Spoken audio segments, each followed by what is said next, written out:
നമസ്കാരം. ഞാൻ Harippad K S Panicker.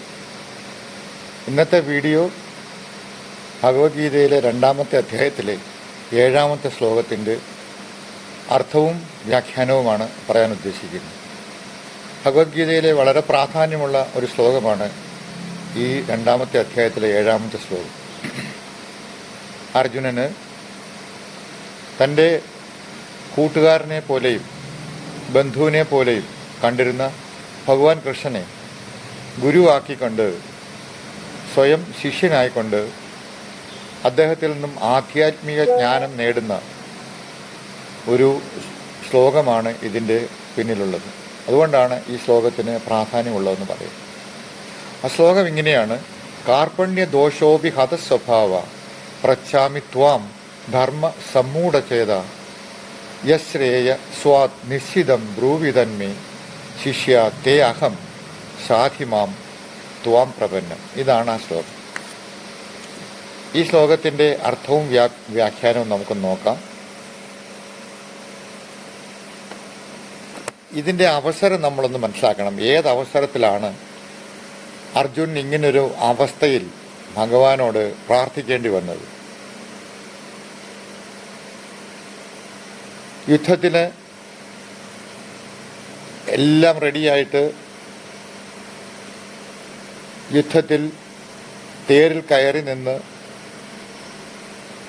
യുദ്ധം തുടങ്ങട്ടെ എന്നുള്ള തലത്തിലേക്ക്, അല്ലെങ്കിൽ യുദ്ധം തുടങ്ങുന്നു എന്നുള്ള തലത്തിലേക്ക് അർജുനൻ കണ്ട ആ നിമിഷം അർജുനൻ്റെ ഉണ്ടായ മാനസികമായ അടിപ്പടലാണ് ഭഗവാനോട് ഇങ്ങനെയൊരു ശ്ലോകം, ഇങ്ങനെയൊരു പ്രാർത്ഥന ചൊല്ലുന്നതിന് അതിൻ്റെ ഒരു പിന്നിൽ പ്രവർത്തിച്ച തത്വം എന്ന് പറയുന്നത്. ഈ ശ്ലോകത്തിൻ്റെ അർത്ഥം ഇങ്ങനെയാണ്: അജ്ഞാനദോഷം കൊണ്ട് മങ്ങിപ്പോയ സ്വഭാവത്തോടു കൂടിയവനും തന്നിമിത്തം ധർമ്മം എന്തെന്നറിയാൻ കഴിയാത്ത മനസ്സോടു കൂടിയവനുമായ ഞാൻ അങ്ങയോട് ചോദിക്കുന്നു, മോക്ഷമാർഗത്തിന് വഴിതെളിക്കുന്നത് എന്താണോ അതെനിക്ക് തീർത്തും വ്യക്തമായി പറഞ്ഞു തന്നാലും. ഞാൻ അങ്ങയുടെ ശിഷ്യനാണ്, ശരണം പ്രാപിച്ചിരിക്കുന്നു, എന്നെ ശാസിച്ചാലും എന്ന് ഭഗവാനോട് പറയുന്നതാണ് ഈ ശ്ലോകം. ഇതിൻ്റെ പിന്നിലെ അർത്ഥം ഗ്രഹിച്ചു കഴിഞ്ഞാൽ ഓരോ വ്യക്തിയും ഒരു ഗുരുവിനെ നേടിക്കൊണ്ട് അജ്ഞാന മാർഗത്തെ, അല്ലെങ്കിൽ അജ്ഞാനം തന്നിലുണ്ടായിരിക്കുന്ന അജ്ഞാനത്തെ അകറ്റി ജ്ഞാനത്തിൻ്റെ വഴിയിലേക്ക് കടക്കുക എന്നുള്ളതാണ് ഓരോ മനുഷ്യധർമ്മവും എന്ന് ഈ ശ്ലോകം കൊണ്ട് നമുക്ക് ഓരോരുത്തർക്കും ഗ്രഹിക്കാൻ പറ്റുന്നതാണ്. എന്താണ് കാർപ്പണ്യദോഷം? ആധ്യാത്മിക ദൃഷ്ടിയിൽ വളരെ പ്രാധാന്യമുള്ളതാണ് ഈ ശ്ലോകം എന്ന് മനസ്സിലാക്കേണ്ടതാണ്. കാർപ്പണ്യദോഷം കൊണ്ട് നാം മനസ്സിലാക്കേണ്ടത്, ക്ഷത്രിയനും എന്നാൽ ഗൃഹസ്ഥനുമായിരുന്ന അർജുനൻ ആത്മജ്ഞാനോപദേശത്തിന് പാകമായിരിക്കുന്നു എന്ന് തെളിയിക്കുന്നതാണ് ഈ ശ്ലോകത്തിൻ്റെ അർത്ഥം. പാകമല്ലാത്ത ഒരു വ്യക്തി ഒരിക്കലും ഒരു ഗുരുവിനോട് അല്ലെങ്കിൽ ഒരു വ്യക്തിയോട് എനിക്ക് ജ്ഞാനത്തിനുള്ള വഴി തെളിച്ചു തരൂ, സത്യമാർഗത്തെ അറിയാനുള്ള വഴി തെളിച്ചു തരൂ എന്നൊരിക്കലും പറയില്ല. അതാണ് ഇതിനകത്ത് പ്രധാനപ്പെട്ട കാര്യം. എല്ലാ വ്യക്തികളും ജ്ഞാനമാർഗത്തിലേക്ക് കടക്കണമെന്ന് ആഗ്രഹിക്കുന്നവരാണ്. നമുക്കറിയാം, നമ്മുടെ ജീവിതത്തിൽ മനുഷ്യരായി ഇവിടെ എത്തിച്ചേർന്നതിന് ശേഷം ഈശ്വരൻ ഉണ്ടെന്നുള്ള ഒരു അറിവ് ക്ഷേത്രം വഴി നാം എല്ലാവരും ഗ്രഹിക്കുന്നുണ്ട്. അതിൻ്റെ തെളിവായിട്ടാണ് ക്ഷേത്രം ഉയർത്തുന്നതും പണിയുന്നതും അവിടെ പോകുന്നതും തൊഴുന്നതും പൂജ ചെയ്യുന്നതും എല്ലാം തന്നെ. പക്ഷെ എത്ര പേര് ജ്ഞാനമാർഗത്തിലേക്ക് കടക്കണം എന്ന് പറയുന്നുണ്ട്?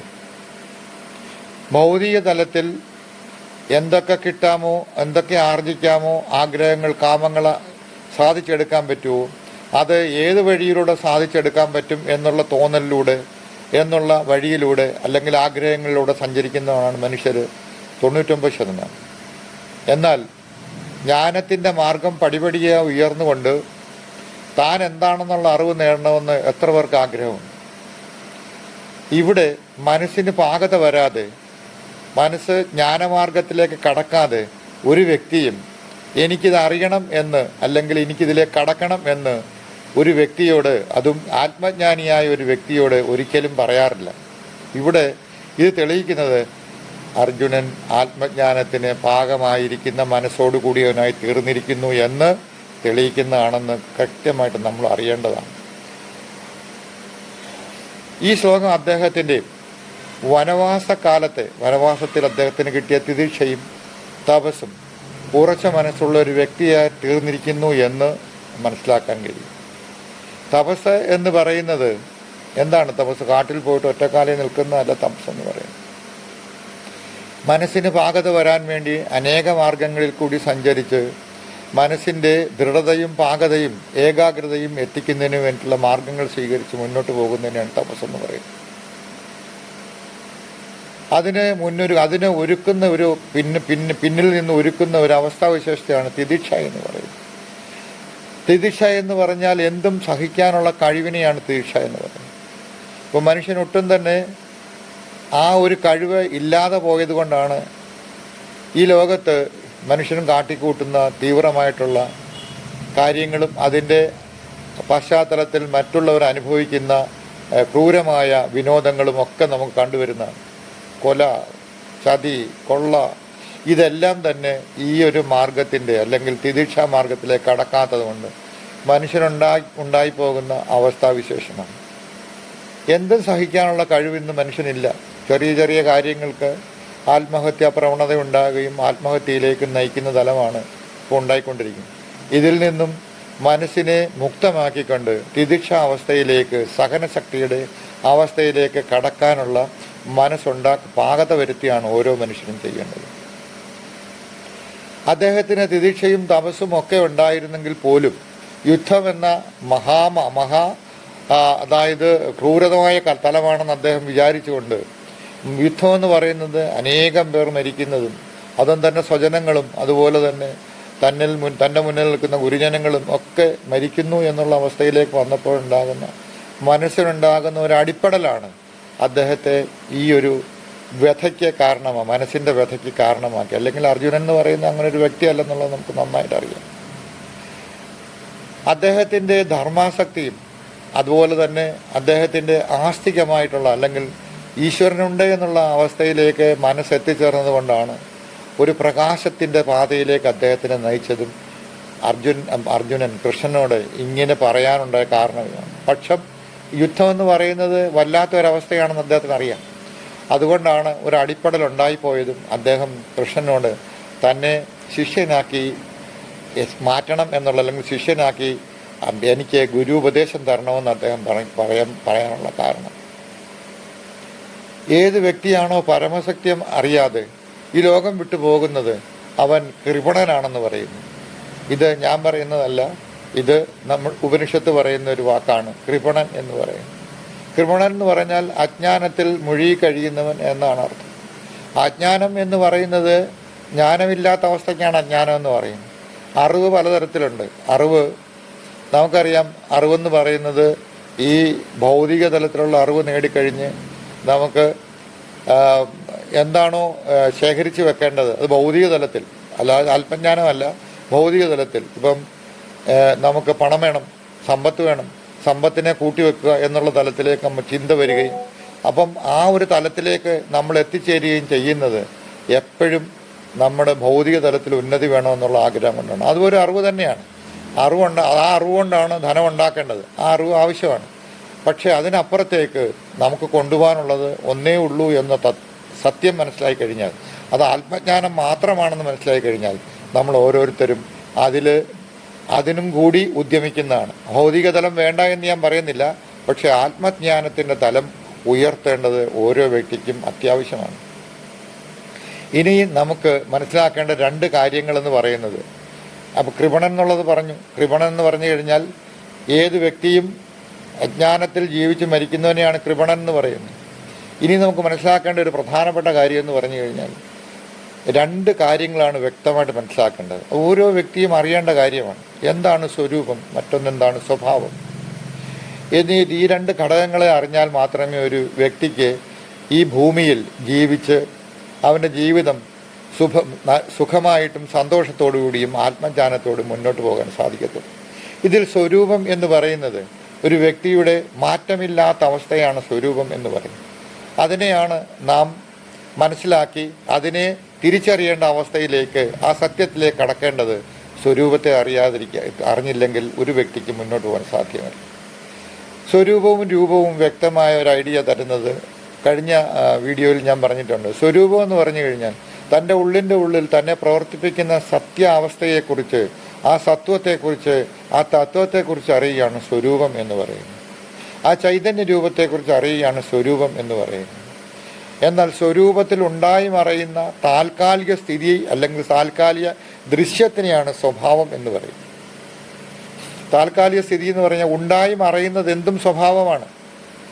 അപ്പം ഒരു വ്യക്തി ഉണ്ടാവുന്നതും ആ വ്യക്തിയിലുണ്ടാകുന്ന പരിവർത്തനങ്ങളെക്കുറിച്ച് അറിയുകയും ചെയ്യുക എന്നുള്ളത് ആധ്യാത്മിക തലത്തിൽ അത്യുന്നതമായ തലമാണിത്. അതായത് താൻ ഉണ്ടായി എന്ന് പറയുമ്പോൾ ഒരു ബീജത്തിൽ നിന്നും താൻ ഒരു വലിയ 6 അടി പൊക്കമുള്ള 5.25 അടി പൊക്കമുള്ള ഒരു ശരീരം ഉണ്ടായി എന്ന് പറയുമ്പോൾ ആ ശരീരത്തിനുണ്ടാകുന്ന മാറ്റങ്ങൾ അതുണ്ടായി മറയുന്നതാണെന്ന് നമുക്ക് ഓരോരുത്തർക്കും ഗ്രഹിക്കാവുന്നതാണത്.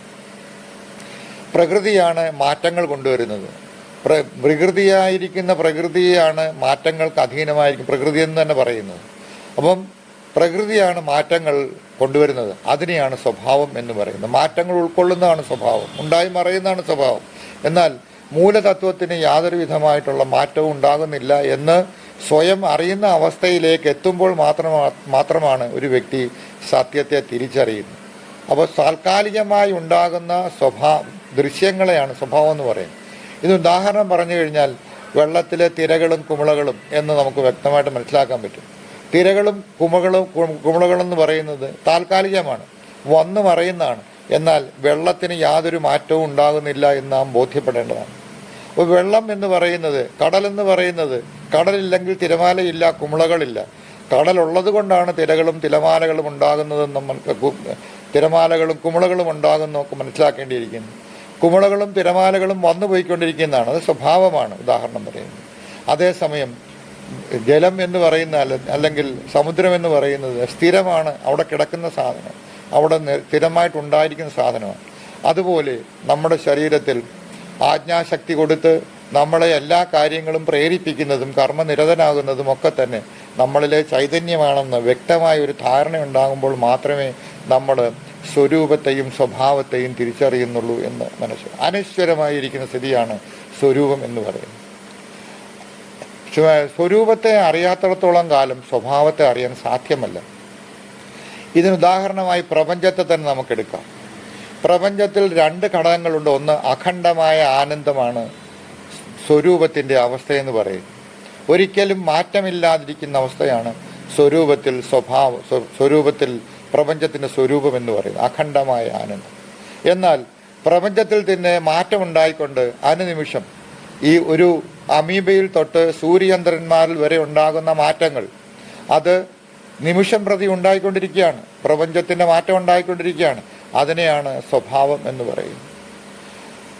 എന്നാൽ ഇവിടെ സ്വഭാവത്തെക്കുറിച്ച് വേറൊരു അവസ്ഥ ഇവിടെ പറയുന്നുണ്ട്.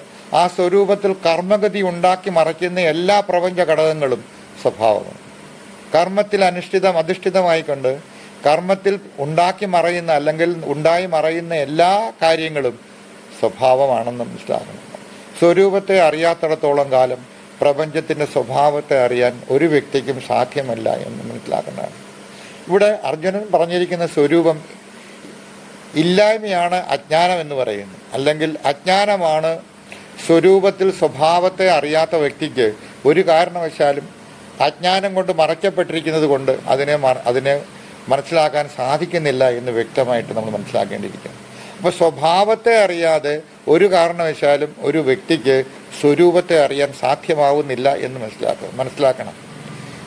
താൻ ആരെ എന്തിനിവിടെ വന്നു, എങ്ങോട്ടാണ് പോകേണ്ടത്, ഈ ചോദ്യങ്ങൾക്ക് ഉത്തരം തെളിയുന്നില്ല എന്ന് സാരം.